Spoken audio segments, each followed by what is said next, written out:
You're listening to the Just Japan podcast. Everything you want to know about Japan.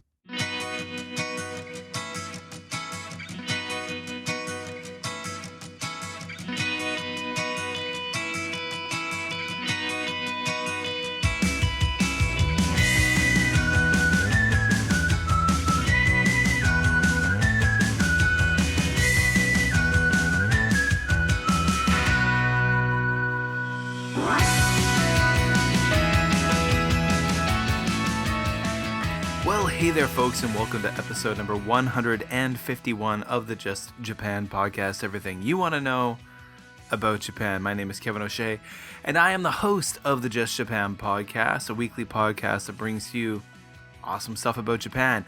And remember, the Just Japan podcast is part of the Japan Podcast Network. That's right, the Japan Podcast Network, a collection of awesome podcast content all about Japan. Just started, and it's going to be growing bigger and bigger. So go check that out at japanpodcastnetwork.com.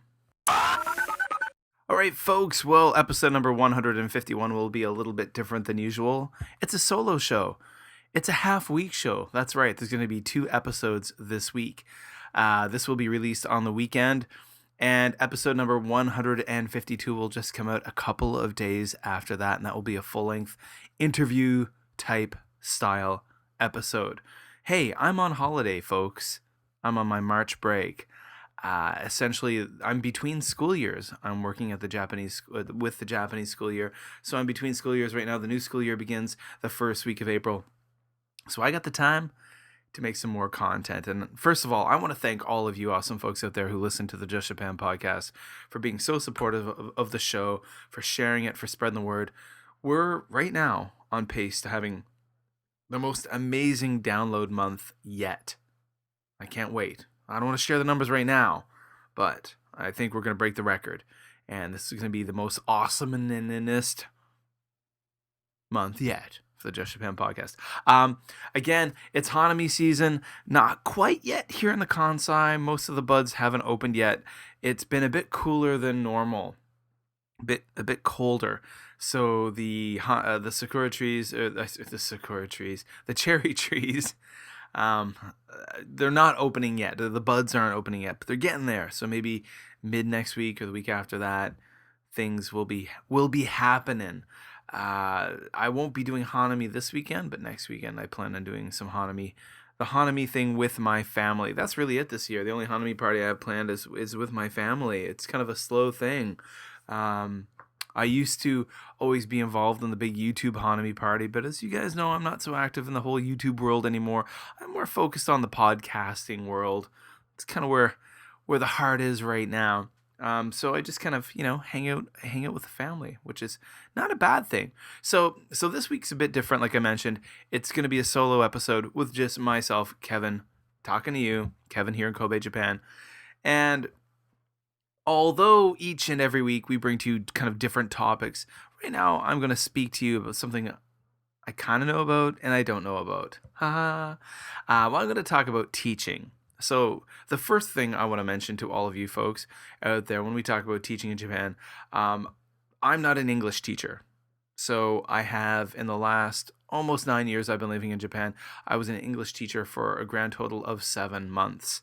But I have had a lot of friends who are English teachers, a lot of colleagues, coworkers.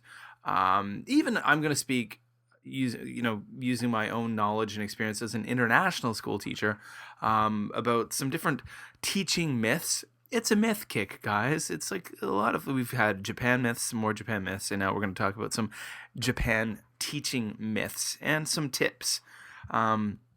So basically, a lot of folks out there, you guys send me questions about Japan, and there are quite a few of you who have aspirations of coming to Japan as a teacher. Now, this isn't something that I kind of specialize in with this podcast. I think you want to go over to fellow Japan Podcast Network friend of the show, James, over at the ALT Insider Podcast. His podcast is mostly focused on teaching in Japan. But of course, I do have the background. I have been a teacher for 16 years now. I've been a licensed teacher elementary school teacher for about 10 years. Yeah, I've got 10 years experience working in public and public Canadian public schools, Canadian public Catholic schools, and international schools as an elementary school teacher. So I do know a few things. So I'm going to share some things with you guys about teaching here in Japan. All right, so the first thing I want to talk about this evening, the first kind of Japan teaching myth, is something I recently talked about with, I think we briefly mentioned it in episode number 150 of the podcast, More Japan Myths with Molly, but I also wrote about it over on justjapanstuff.com. And by the way, go over to justjapanstuff.com. A lot of cool Japan content there. I wrote a little thing there about, do you need to speak Japanese to get a teaching job in Japan? No, you don't. It helps, but you don't. And a lot of people send me messages saying that they're very worried. They have some anxiety because they say, I want to teach English in Japan, but I don't speak Japanese. So, is it true that I can't get a job if I don't speak Japanese? Absolutely not. That's not true. To be an English teacher, you need to have a very high level of English. You don't have to be a native English speaker. I'm going to get into that later on in this episode. But you do have to be extremely proficient in English, reading, writing, speaking, all of that stuff. When you're hired as an English teacher, they're not hiring you for your Japanese ability. That's not an issue normally. They're hiring you because they want you to speak English to students. If you're teaching in a private school in Eikaiwa, they definitely want you speaking English to the kids. If you're teaching at like an international kindergarten, and often when I say an international kindergarten, those aren't really international schools. It might say international school, but essentially it's kind of a kindergarten with foreigners there speaking English. And it really varies. Some of the schools might have a foreign teacher leading a class. Others may just have a Japanese teacher who leads a class, and the foreigner, the English speaker, kind of helps out as the English assistant. They're all very different. A lot of different things going on with those schools. But for the most part, you're normally going to be told to only speak English, not to speak Japanese. Don't use Japanese if they want, especially with the kind of international kindergarten schools. They're going to, and I'm using air quotes often when I say international school, because there's a whole different kind of thing when it comes to international schools. A lot of different definitions. But basically they want those kids in an immersion environment, English immersion environment, as much as possible. So they don't want the native English speaker or the English speaking teacher to use Japanese. But does it help to be able to speak Japanese? Absolutely. Oh my gosh. I mean, I teach at an international school right now, and I have some students who are Japanese, and they will come up to me and they'll be like, "Hey, Mr. O'Shea, how do I say nani nani, blah blah, in English?" And if they're like, "Mr. O'Shea, how do I say Yuenchi in English?" I'll say, "Well, that's an amusement park." For me to have like that basic Japanese vocabulary, or I think I've been here long enough to have more than a basic vocabulary. If a kid comes up to me and they're like, "Mr. O'Shea, I went to a Yuenchi this weekend," if I didn't have any Japanese, it would be we'd find ourselves in a very difficult position. But for me to know that that means like an amusement park with roller coasters and water slides or whatever that may be, right away, boom, boom, boom, I can just write that in English on the whiteboard, and they can copy it in their journal or their notebook, and that makes things much easier. So in my classroom, I don't speak Japanese. I never speak Japanese, but I do have, a knowledge of Japanese, and I definitely use that to my advantage to aid the teaching. Now, if you're teaching as an ALT, an assistant language teacher in a public school, maybe you're going to be even using more. The 7 months that I was an ALT several years ago, working for the city of Osaka, I was a direct hire ALT. Japanese definitely came into play with dealing with school administrators and other teachers, because most other teachers in the school, my colleagues, they didn't speak English. So I had to communicate to them in Japanese. So knowing the language definitely helps. It's going to make your life easier. but you don't need it as a teacher. And that's actually during the hiring process. They're not going to ask you that. They're not going to quiz you on your Japanese ability. They don't care. They want to know about your English ability. And more specifically, more importantly, your resume. Your resume. All right, so the next teaching myth, the Japan teaching myth that I want to expel, get rid of, is that I need to be a native English speaker to be a teacher of English in Japan. A lot of people out there who communicate to me, they say, I wish I could teach English in Japan, but I'm not a native English speaker. My English is really good, but I'm from Latvia, or I'm from Spain, wherever it may be. And what I say to them is, it doesn't matter. You don't have to be a native English speaker. That's not a prerequisite here in Japan. There may be some schools that prefer native English speakers, but if your English level is extremely high, you're qualified, you have a university degree, teaching experience, you can easily get a job teaching English in Japan. I've been in Japan here for 9 years now. I've worked with people from the Philippines, from China, from Malaysia, from Hong Kong, Singapore, France, Germany, Norway, Finland. I think I said Sweden already. Ghana, Nigeria. Where else? India. Oh, native English speaker there. Many countries. I've worked with people who are employed here in Japan as English teachers and international school teachers, and English is not their first language. Their English was dang good, real good, but that wasn't their first language. I know other countries have different laws, or different, I shouldn't say laws, visa requirements. When I don't know now, it's 2017, I'm sure it's quite a bit different, but when I first went to Korea many years ago, back in 2002, you had to be either from Canada, America, New Zealand, Australia, Ireland, South Africa. Did I say the UK? I may have. I'm spacing out.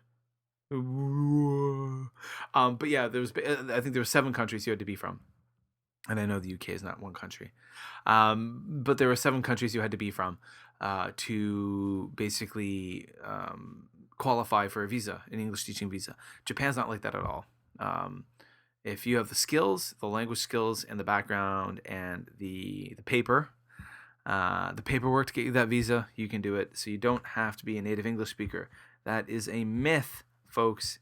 It's a myth. It's not real. So for those of you out there who are not native English speakers, but you want to teach English in Japan, hey, make sure you've got an amazing resume, and there's a chance you can do it.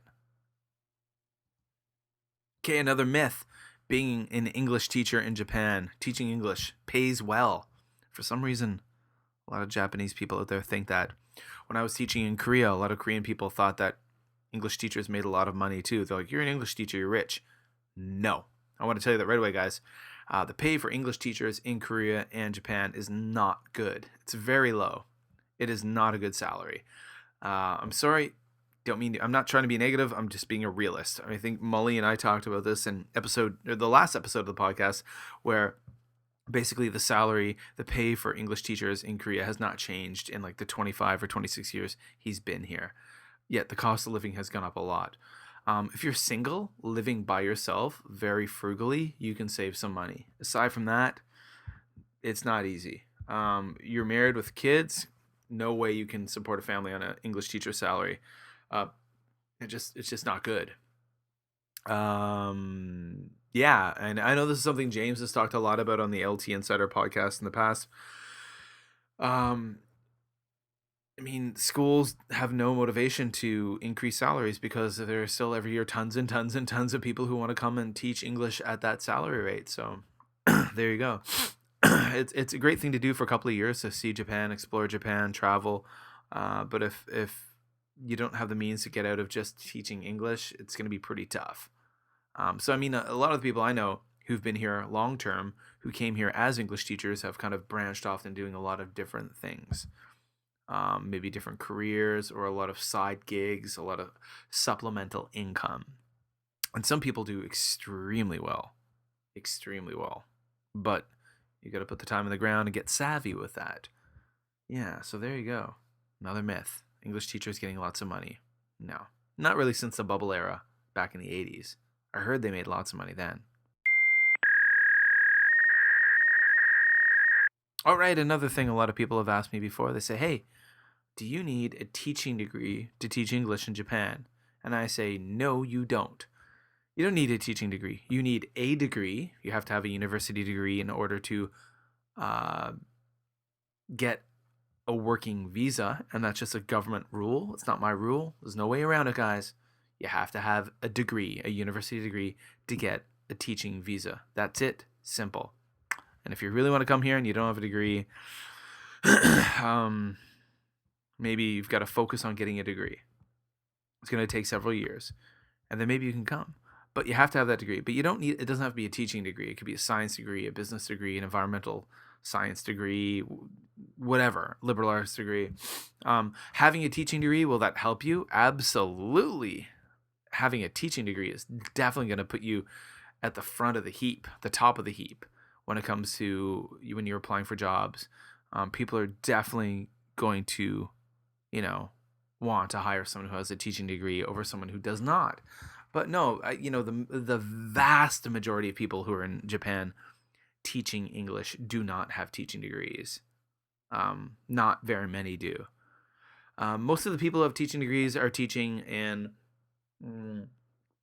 international schools, and even international schools vary and can be very picky. I mean, like some of the top international schools in Japan. Excuse me, guys. I'm dealing with some allergy issues. Bit of a cough. Some and a sniffle and snort too.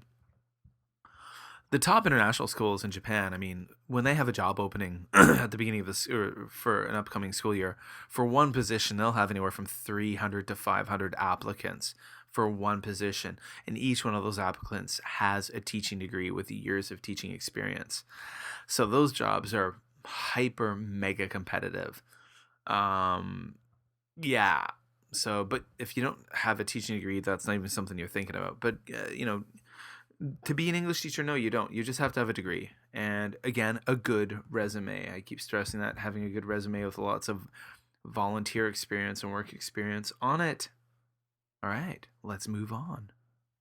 All right, getting a university job.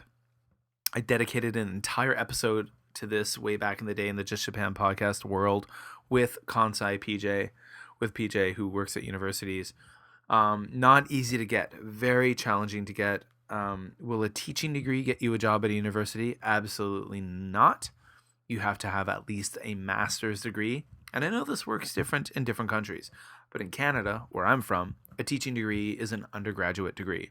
So you want to become a teacher, you get your 4-year BA or BSc or whatever. You're going to get your 4-year undergrad degree, and then you're going to go back to school for 2 more years to get your BEd, your Bachelor of Education.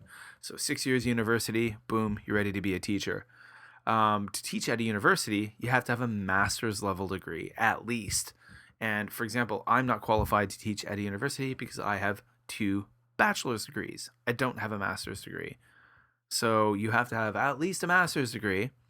And then you often have to know people. There's a lot of nepotism going on. It's a lot of knowing people, a lot of networking, a lot of back scratching, a lot of that stuff. So yeah. So I'm gonna just transition into. I met a few people who are just like, yeah, I just come to Japan. I'm a teacher. I'm just gonna show up at the. I'm gonna pop by some universities and see if they need to hire anybody. Or I'm just gonna pop by some English schools and stop by and see if they need to hire anybody. It does not work that way in Japan, guys. In Japan, especially with Japanese culture, there is a very clear, distinct way of doing things. There's a clear and distinct way of doing everything. And probably nothing more so than job hunting and finding a job and going through the job hunting process. There's a hiring season in Japan, folks. The new fiscal year in Japan begins on April 1st of every year. So when schools are looking to hire new English teachers for the following year, they're going to start looking for people in November, December, January. That's the hiring window. November, December, January. Really, that's the key hiring window to get the good jobs for the following year. So, for example, April 2017, going to be here in a few days. If you wanted a sweet teaching job to start in a couple of weeks, you would have had to have been doing your job search and sending out your resumes and doing interviews November, December of 2016, and January of this year. That's the hiring season. That's the way it works. You don't just show up to places. You find a job ad, you apply the way that they want you to apply. You're probably going to go through an interview, a demo lesson, a more thorough interview, a whole bunch of things before you're accepted. It's a very it tends to be, it's really competitive, folks. Even like to get English teaching jobs in Japan is very competitive because so many people want to come here to teach. So again, build up your resume. I just posted an article on justjapanstuff.com about how you can do that. In that article, I talked about preparing to teach in Japan, or preparing to teach abroad, all the stuff you have to do here. But one thing I talked about was, getting experience on your resume, volunteering to teach English. If you're a university student, volunteering to teach English to, foreign students, exchange students, depending on where you live. Maybe there's a lot of immigrant population in your area, refugees, volunteering to teach refugees English, this or that. If you're in Canada or in other countries where a lot of people have come to your country recently, to start new lives, you're helping them, which is amazing, to go and volunteer to teach them English. But you're helping, or I guess if you're in different countries, maybe like in Germany or this or that, you'd be teaching them German. But okay, so for example, as a Canadian, I know we've had 50,000-60,000 Syrian refugees recently come to our country, and I'm sure there's a lot of programs and a lot of places that would welcome people to come and help volunteer to teach. Great experience right there, great opportunity. But even just like simply like at your university, offering free English lessons to people, that's going to help you, and you put that on your resume, and things like that will definitely make you look better. Getting a TESOL certification or a CELTA certification, those will help you a lot as well. They will make you more hireable, more shining, and all of that stuff. So don't just think you can just show up at a school and say, "Hey, heard you're looking. Are you looking to hire anyone?" Because that's not how it works in Japan. And I really think that's gonna rub Japanese people the wrong way right away. They're gonna have a very negative impression of you. They're gonna think you're a wacko. They're gonna think you're a whack job. Yeah, it's true. They may think that. All right, guys. One thing I wanted to talk about was social media. Okay, if you're gonna be teaching English in like a place like Japan or Korea, please don't share pictures of your students on social media. Don't take videos of your students and share them on YouTube and other forms of social media, Instagram and whatnot. That's not cool. That's very unprofessional. Okay, so I'm coming to you as a professional teacher. If anyone goes through any kind of professional teaching certification program in America, Canada, the UK, they will know this. This is pounded into your brain. You do not take pictures of students and share them on social media unless maybe you're working at a school where there is a policy where parents have signed a waiver form or have not signed a waiver form, giving them like basically a waiver form that says, if you don't sign this, then it's okay that we take pictures. Or if you sign this, it's okay. Da da da. Every school has different policies about that. So some schools will have a policy where, the teachers do take pictures of the kids.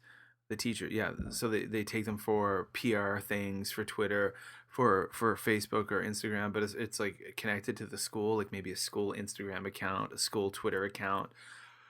But if you're teaching at a language school, I'll guarantee that they don't have that kind of agreement, because that's not even thought about, especially at small schools. So if you're just like, hey man, like I'm in Japan, isn't Japan cool? I'm gonna take like, and hey guys, you know me, I come from YouTube land. I was like an old school YouTuber. I was a video blogger in 2006. And I've been a YouTuber for many years. I've never, ever, ever even once videoed a student. I've never shared an image of a student on social media, and I never would, because those are not my children. Okay, so you do see my children sometimes in YouTube videos, but those are my kids. I have two children, and you know, they find it amusing, and I find it fun, and it's a great way for me to share them. And from in years to go, you know, years in the future when I'm not doing this kind of thing, I can look back and I'll have those videos, and it'll be a nice reminder of when I had more hair and stuff like that, and my kids were smaller. But don't you're finding yourself, you know, falling in a rabbit hole and getting in big trouble, because a lot of YouTubers out there in the past, not a lot, but there are some YouTubers in the past who've gotten in some pretty big trouble and almost lost their jobs for simply showing students like at a sports day and or during a culture festival. There have been some YouTubers who got in some pretty big trouble because of that. There have been people who've gotten some pretty big trouble in the past because they've shared photos of their students on Instagram and stuff like that. So just don't do it. Even though you think it's cute, don't do it. All right, enough said. All right, the last thing I'm going to talk about is, do I need a degree to teach English in Japan? Yes, you do. Not my rule. It's not even the school's rules. It comes down to a government rule. If you want to qualify for a visa supplied by the government, you have to have a university degree. There's no way around it, guys. That's just the way it is. So, yeah. I mean, there are some other ways, but they're pretty difficult and pretty niche to getting in here to teach. I mean, if you marry a Japanese national and you get a spousal visa, then you can teach English. But a lot of schools, even though you have that spouse visa to work, and you can technically work, might not hire you because they don't want to hire a teacher who doesn't have a degree. Because parents, clients will say, wait a second, why doesn't the teacher in the school have a higher education? So it's nothing against people who don't have degrees. It's just that's the rule. It's just the way it is. Yeah, there it is. That's just black and white. Nothing. There's no way around that. It's a government rule.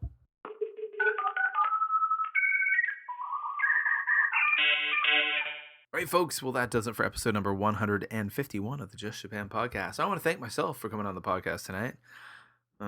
Okay, well, I am my own guest. You can find me on Twitter at JLandKev, on Instagram at JLandKev, on Facebook at Just Japan Stuff. Check out the home of the Just Japan podcast at justjapanstuff.com. Okay, I'm being a bit silly, but do please go check out those things. Remember, something I announced in the last episode of the podcast, the Just Japan podcast is part of the newly formed Japan Podcast Network, and you can check out some really great Japan podcasting content over at japanpodcastnetwork.com. Go check it out, folks. Check me out on the social medias, of course, on YouTube at Busan Kevin. I'm posting some videos there recently. Also, another thing I wanted to mention, in the near future, you may hear some actual advertisements on the Just Japan podcast. Probably going to be coming up in the next few weeks. And it's a really good thing, folks. They'll be short. They'll be to the point. I think you'll find them useful. And definitely they'll be helping out the Just Japan podcast. And they'll be helping me out personally. It's, sometimes tough raising a family financially. Paying for tuition, school tuition. It's not like Canada where everything's free here in Japan. Paying for all the things that you have to pay for as a parent. So having some sponsors come on board the Just Japan podcast is something that's going to be very helpful for me and my family. So that's a good thing. And I'm sure you guys out there who listen to the show will agree. So expect maybe in the next few weeks, the next month, some advertisements will be popping up in the Just Japan podcast. It'll be a pretty cool thing. I'm excited. All right, guys. Well, you know what? In just a few more days, another episode of the podcast will be dropping with a great interview, and it'll be a lot longer. So that does it for episode number 151 of the Just Japan podcast. My name is Kevin O'Shea. I'm a Canadian who lives and works right here in Kobe, Japan. And this is the podcast that you guys like so much. So thank you for taking the time to stop by, download the episode, listen to it, share it, all that good stuff. All right. Well, folks, wherever you are in the world, I hope you're happy. I hope you're healthy, and I'll be talking to you real soon.